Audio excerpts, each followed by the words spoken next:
I remember Father Tom from the San Gabriel Mission. He helped my brother finance his first bass guitar, which he still plays to this day.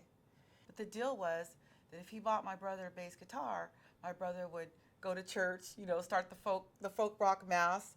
And so my brother played in one of the first folk rock masses back in the early, I would say the late 60s, maybe early 70s, where he played bass in folk rock mass.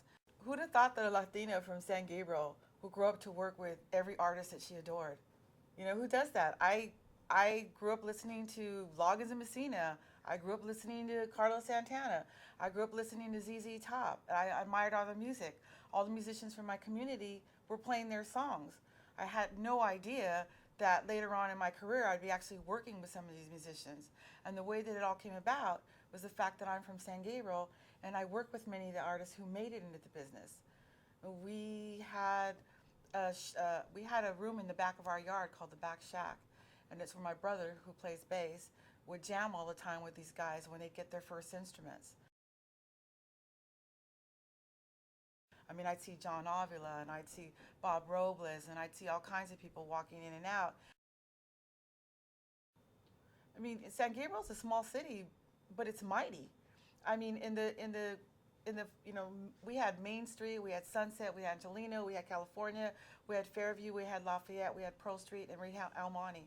And from within those streets, we had a member of El Chicano, we had all the members of the Premiers, we had members of the Storytellers, we had members of the In Crowd, we've got a couple of members from Oingo Boingo, and I lived in the center of all of it. So back in the day, there were no DJs, there were just restaurants. We used to have a Chinese restaurant, and this is before even Black Angus or the red onion.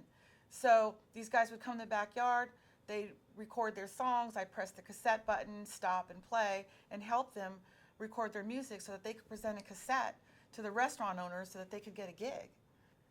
I used to take the snapshots, the little Polaroid cameras and the snapshots so that you could go to the restaurants and see a little bio, a photo of the band, and they would hand a cassette over and they would listen to the demos, and it was some guy in the kitchen sometimes that would hire the band to play.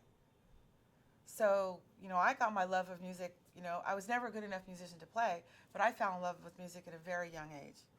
My cousin, Maxie Ballas from the Romancers, produced Cannibal and the Headhunters, and he's one of the founding fathers of Chicano soul. So it was in my blood from the time I was born. My name is Joanne Ledesma. I'm from 617 East Sunset Avenue in San Gabriel, SG.